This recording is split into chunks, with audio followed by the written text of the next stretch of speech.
les internautes, alors ça y est, toute l'équipe du film arrive au complet. Patrick Timsit, Richard Anconina et tous les chanteurs avec eux. Tout de suite, un petit tour d'horizon des pires et meilleurs souvenirs de tournage. Alors le pire souvenir du tournage, c'est quand on a tourné une scène avec les Gypsy Kings à 2800 mètres une nuit qui a fini à 4 h du matin avec moins 18 degrés. Donc je peux vous dire que même les Gypsy Kings jouaient de la guitare avec les bouffes. Le pire souvenir du tournage? Le pire souvenir, je vais vous le dire, c'est le dernier jour quand il a fallu se séparer. Alors on va les prendre avec le cœur, on va être sincère. Le pire souvenir de tournage, c'est qu'on a fini la fête des Gypsy Kings à 6 h du matin, complètement, pour tenir, on avait picolé. Je crois que j'ai rampé jusqu'à ma chambre. Je voulais savoir comment s'était passé votre intrusion dans le deuxième opus de Star 80, la suite. Premièrement, le premier avait rencontré un énorme succès et je savais déjà qu'avec Richard, Patrick et Bruno Lochet, il y avait déjà un trio qui marchait très très fort. Et donc moi j'avais un peu d'appréhension comment je vais pouvoir trouver ma place là-dedans. Et ils m'ont ouvert les bras et je me suis amusé mais de ouf. Le pire titre? Celui que vous pouvez pas écouter. Besoin de rien, envie de toi. Besoin de rien, envie de toi.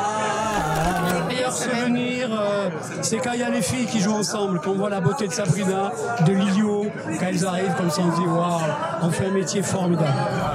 A priori, tourner avec Thomas Langman restera pour tous les acteurs une expérience unique. How was to be directed by Thomas Langman? It was wonderful, and the film was going to be great. I think the film was going to be wonderful. The part that we did was wonderful, great concert, and I'm hoping that it's dubbed in English for the United States and England, so we can walk around like, hey, we're in that. Quelques mots sur le film? Parce que c'était formidable, je ne savais pas du tout ce que j'allais faire, parce qu'avec Thomas c'est comme ça, on ne sait pas finalement ce qui va se passer plus tard, mais moi c'est exactement ce que j'aime. C'est ça son génie, je crois, non? Je crois que c'est ça, ce mec-là, d'un rien, il vous fait mais un plat entier. En cuisine, ça doit être ça. Je pense qu'il part avec 3 haricots verts et il vous fait un truc mais démentiel. Donc voilà, au départ vous êtes parti pour manger une bonne viande et à la fin vous mangez sushi, mais ils sont les meilleurs qui soient. De quoi vous êtes servi pour jouer votre personnage? Est-ce qu'il y a des choses qui vous appartiennent?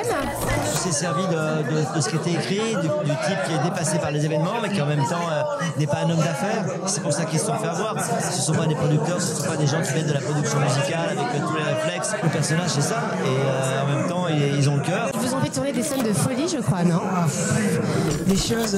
Vous savez, Thomas Langman, c'est un génie, mais souvent, un génie rime avec folie. C'est un petit peu ça qui s'est passé. On est parti dans tous les sens.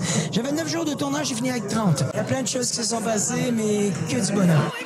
Comme vous avez pu le voir, il y a ceux qui ne tarissent pas d'éloges sur le génie de Thomas Langman. Et puis, il y a ceux qui sont bien plus réservés. Alors dites-moi comment c'était d'être dirigé par Thomas Langman. Les mots me manquent, je ne saurais pas quoi vous dire. Quoi qu'il en soit, Thomas Langman a su s'imposer dans le cinéma français, avec des films comme The Artist bien sûr, mais aussi Indigène ou encore Astérix. J'ai eu beaucoup de plaisir à faire le premier.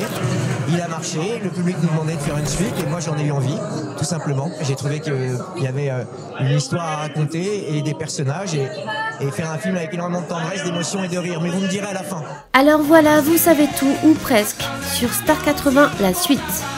Cette douce comédie reste un bon divertissement pour tous les fans des années 80.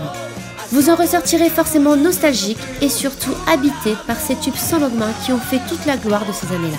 Alors allez voir le film et n'hésitez pas à liker, commenter et partager la vidéo.